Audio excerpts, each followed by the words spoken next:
Okay, let's resume, please. We're actually down to just two bills under the agenda, and these are, so we can easily dispense with this in a few minutes.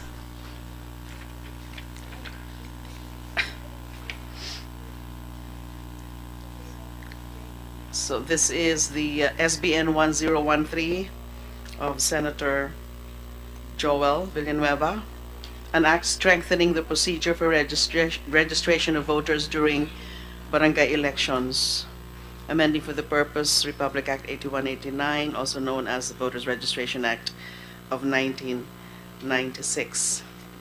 So basically, well, based on his, on the explanatory note,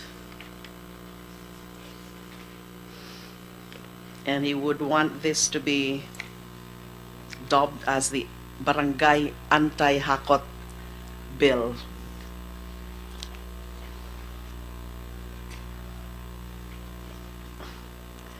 This is in relation to the registration for purposes especially of the barangay elections.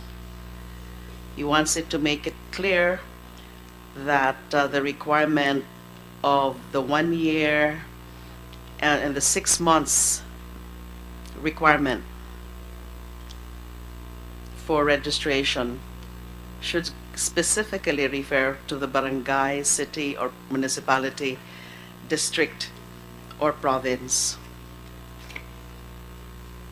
and not just currently it's just the place where they propose to vote, city, municipality.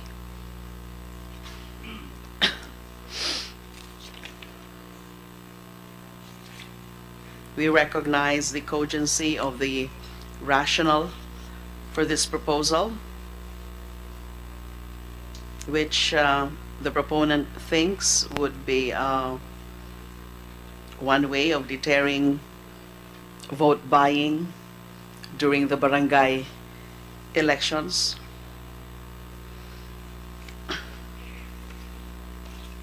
Any opposition to this? Comelec?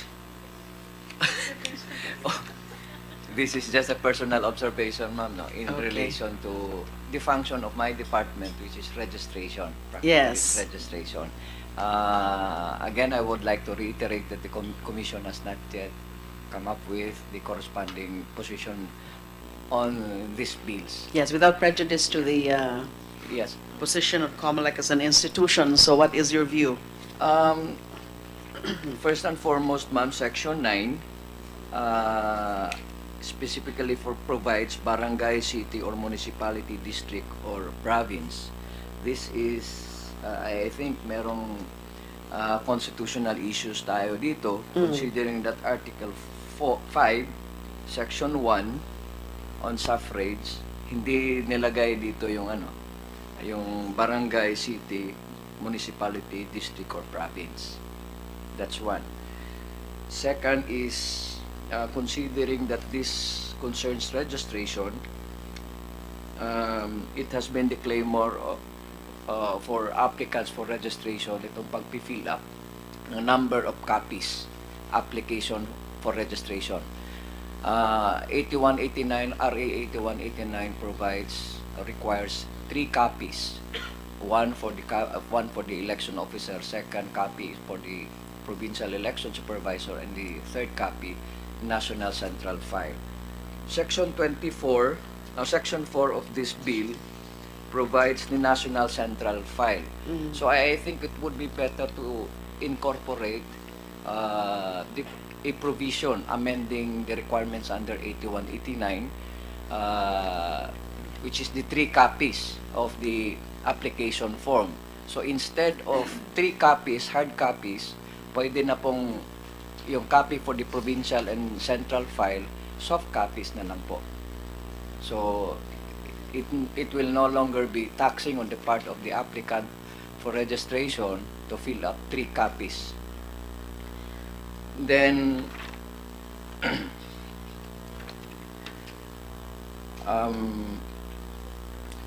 dito sa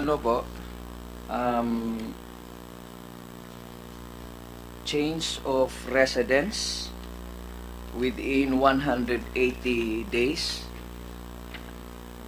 180 days. I think change of residence, medyo may issue tayo dito, ma'am. We cannot prevent people from changing their residence anytime. I think this refers to the change of registration records. Yes. Registration records. And for the record, Republic Act 8189 provides that there will be no transfer of registration records or application for registration or registration for that matter within a period of 120 days. Further, yung registration natin, kasama na yung registration period natin, kasama na rin yung application for transfer of residence. Any other point? So, mayroon na tayong existing prohibition on this. Although, sa nakita ko dito sa batas na ito, maganda ito because this will discourage people from enticing applicants or voters to transfer the registration records, especially during barangay elections.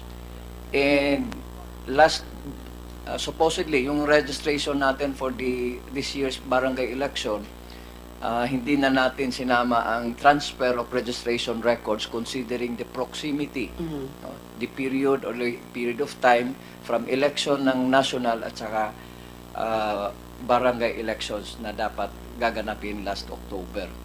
So, because of that, yung 6 months residency requirements under the Constitution may not be complied with. No? So, basically, ma'am, we already have under 8189 this period, a prohibited period for registration as well as transfer of registration records. It's there already.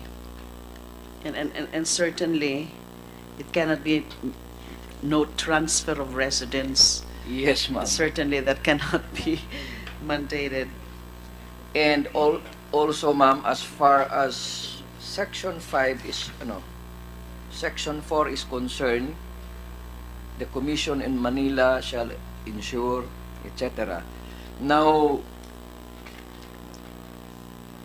it is the office of for the information of the chair, it is the office of the election officer that updates the voting history of each and every registered voter. So after elections, they are mandated to update to determine who are those voters who failed to vote twice. So dito nakalagay 3 months pero nothing has been said kung sinong gagawa. Sinabi lang dito, Commission in Manila. So basically, as far as 8189 and other COMELEC rules and regulations, it's the office of the election officer that performs the updating of the voting history to identify and determine voters who failed to vote twice.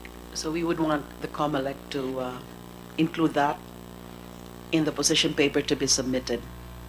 The election ng Barangay Affairs Department incorporated already in its recommendation to the NBank. Yes, ma'am. Okay. So if you can please make sure that all those points, if your recommendation is adopted by the NBank, particularly in relation to Section 24 in the proposal, please include that if your recommendation is adopted by the NBank. So going back to the main point of this bill, to already specify in the relevant provision, Section 9 of 8189, barangay, city or municipality, district or province, instead of just this general description of a place. Do you have a problem to that? With that? Pursuant to the Constitution, ma'am, it's very clear na 6 months in the place where he intends to vote. Ganon lang naman nilagay. But is there a problem if a law would specify exactly the place? And I think the reason why it's as general as that, the usage of the word place, is to provide ample flexibility if and when it is necessary to so specify. And nakita nga ni Senator Villanueva yung problema with respect to barangay elections, especially that barangay elections are held separately from the synchronized the general elections. Assuming that doesn't fall or that doesn't raise any constitutional problem, do you have any other basis to? I would prefer, ma'am, that instead of putting city, municipality, or district, barangay would be enough. In the barangay where he resides. Okay na yan, ma'am. Agree? Kasi pag nasa barangay ka, Nasa barangay ka talaga. Oo. Mas You cannot specific go yun. down any further, Yes. like sa sitio o sa Purok. Yes. Sitio, Purok, street. That would be too much. So that's a good point, actually. Can we consider? Okay, so we will further discuss that at the TWG level. Any other comment on any of this, on any of the aspects of SB number 1013? If none, then let's proceed to the last.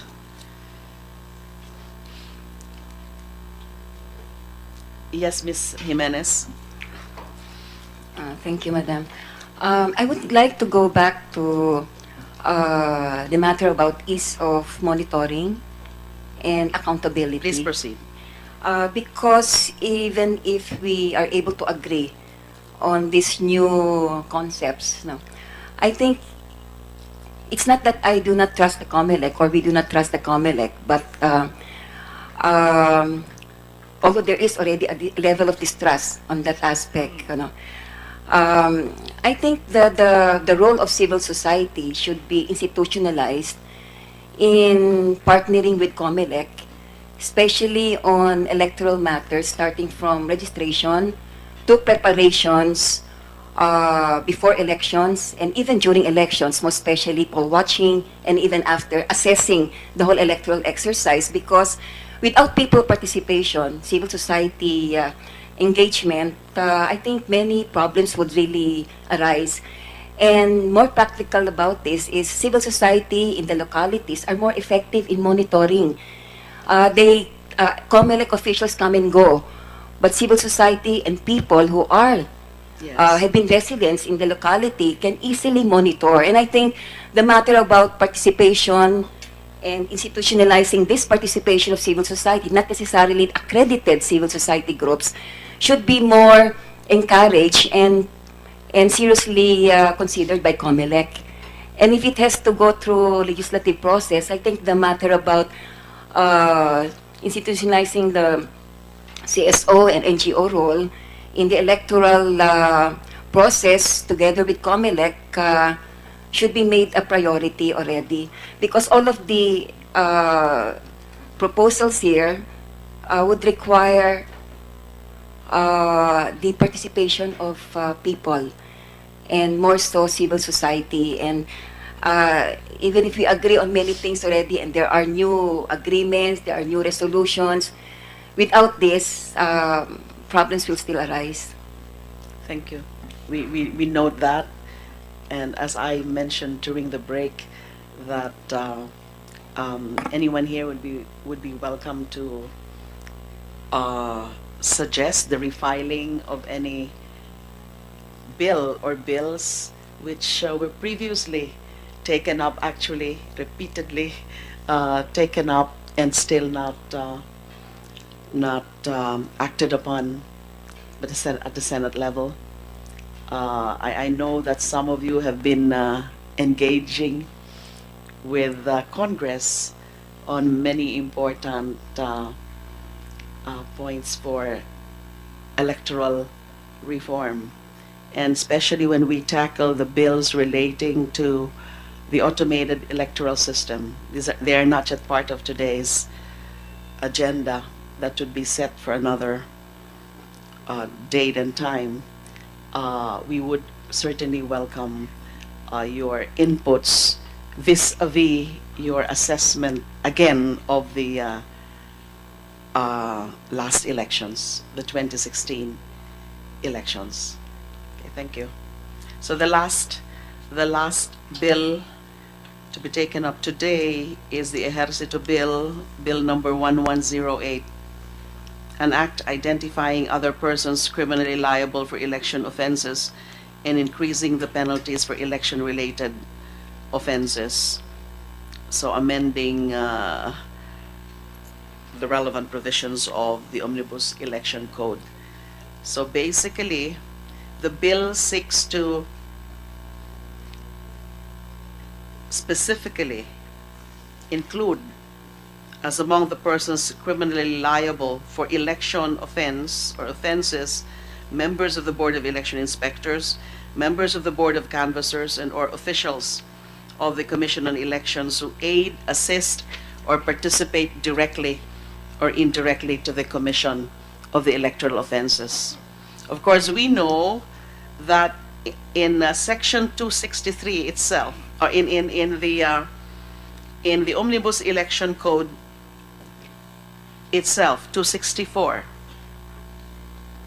and in the enumeration of the various electoral or election offenses, there are provisions there specifically pertaining already to BEIs, to BOCs.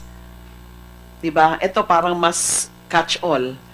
So it entails actually a review of the specific offenses already enumerated in the Omnibus Election Code and other special laws which also provide for other types of election offenses na pwede na isama yung members of the BEI, the BOC, and officials of the Commission on Elections. That's how I see this. Dahil nga meron ng mga particular portions on BEIs and BOCs. But on the other election offenses, which of these provisions, which of these election offenses would possibly involve the culpability of BEIs, BOCs, and Commission and COMELEC officials. But the idea itself, I think, is acceptable, that if and when these election officials are found to be complicit in the commission of any election offense as may be applicable to them, they should be held also liable. And the other aspect of the proposal of the bill is to increase the penalties for election-related offenses. As a matter of principle, I think I would be expecting no opposition to this increase of penalties for election offenses. Yes, Mr. Lagman. The law says that the minimum penalty is 6 years in imprisonment for the violation of election laws. I just want to ask the COMELEC, since we know that violations have been committed from time immemorial, I'd like to just ask COMELEC, how many have been put behind bars Good since question. the law? Because it may not be the increase in the penalty, but rather enforcement of the existing law. The most number of cases, sir, that are filed involves violation of carrying of firearms and other deadly weapons. These are usually filed before the prosecutor's office for investigation. So I think we have also, we have a number of convictions, but I do not have the exact figure at this time, sir. Can you submit to us the data? Yes, And ma'am. aside from violations of the gun ban, the COMELEC gun ban, what are the other Yes, ma'am, I will. election offense cases which have actually prospered? I think there are quite a few. Yes, ma'am. But usually, So again, we go back to the you but know, the usually enforcement. Yes, ma'am. But usually, those that were convicted were usually meted the penalty of straight penalty of 1 year, ma'am. That's the usual And, no, penalty the imposed by current the law is not less than 1 courts. year, but not more than 6 years only. That's why this bill seeks to increase it to 6 years and 1 day, but not more than 12 years. Yes. We fully support the increase in penalties because it has an enforcement aspect. Because when the under this bill, when it increased the penalty, no, the prospective witnesses can now apply under the witness protection program. Kasi under the witness protection program, the witnesses can only apply when the penalty is a grave felony, which is a penalty of 6 years and 1 day at least, no. So under the existing penalty system of the Omnibus Election Code, any prospective witness cannot apply under the WPP. So we fully support this bill because now witnesses can apply under the WPP. That is correct. So it can entice further prosecution. Any yes, Attorney Vitangcol. Good morning, Madam Chair. Based on our previous election experiences, we observed that the imposition of penalties, especially the increase in penalties, will not deter electoral fraud. And as an electoral reform advocate since 2010, we believe that electoral fraud can be minimized by implementing stringent technical measures both in the operation of the election itself and on the operation of the automated election system. And being involved in automated election system, we have been espousing reforms in the way it should be implemented, particularly amendment in the AES law. Yes. So we are looking forward to those kind of electoral reforms, Madam Chair. And Yes, as I mentioned, the further hearings of this committee would tackle several other or many other bills, particularly in relation to AES reform. yes, sure. Yes, Your Honor. And in fact, you mentioned a while ago about the our assessment on the previous elections. Yes. I have written a 4-series article in the Manila Times, and it's my own personal assessment of the previous national elections from 2010 up to 2016. And I would be glad to provide this committee a copy Please. of that report. When we do tackle already the pending bills on the AES, we would also be requiring you would be the same. You are the stakeholders in the electoral process. We would be requiring you to also submit your assessment on the last elections. Thank you. Please submit. The committee secretary can have that. So I guess that's about it for today.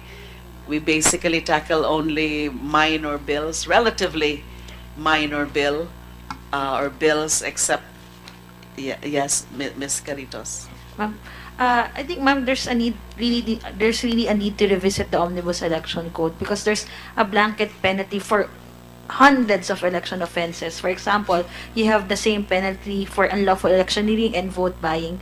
So there's a need to revisit the penalty for those offenses because probably for unlawful electioneering they can just be a fine imposed and not just imprisonment. So this would help in the better prosecution of election offenses or offenses against That is also law. the direction of the Yes. committee. Okay, thank If you. you can come up with something like, because well, I actually refiled the new criminal code, and then probably we can consider an overhaul of the omnibus election code, but that would take time, but we can start the process already. Yeah, Yes, yeah, Ms. just last, I would have to rephrase what I said a while ago. So, just like to go back to ease of monitoring and accountability, and yes, and where civil society can effectively come in with COMELEC. Because I am asking this, because many of the violations have been addressed by COMELEC, but there is no clear actions on matters of implementation or enforcement. I would like to know if there are pending bills also with regards accountability of COMELEC, not necessarily of candidates or political parties, but of COMELEC itself as the prime election agency. And if this I is- don't remember any such bill. yeah, At I least in don't so far remember as also. our menu, our inventory of bills is concerned. Yes, because I am asking We'll check this. that out. Yes, Mhm. let's. I would ask the committee to maybe check out the bills that have been filed before. I remember one that has made and is asking for the accountability of COMELEC itself, although it is a separate independent body. Mhm. But I would like to know if this can be also tackled in your committee. Oh, yes, for as long as the appropriate bill Yes. is filed and referred to the committee, then the committee will. Okay, and secondly, that that civil society be part of institutionalized reforms in the committee, so Mhm. that COMELEC will not be only acting on its own, but with civil society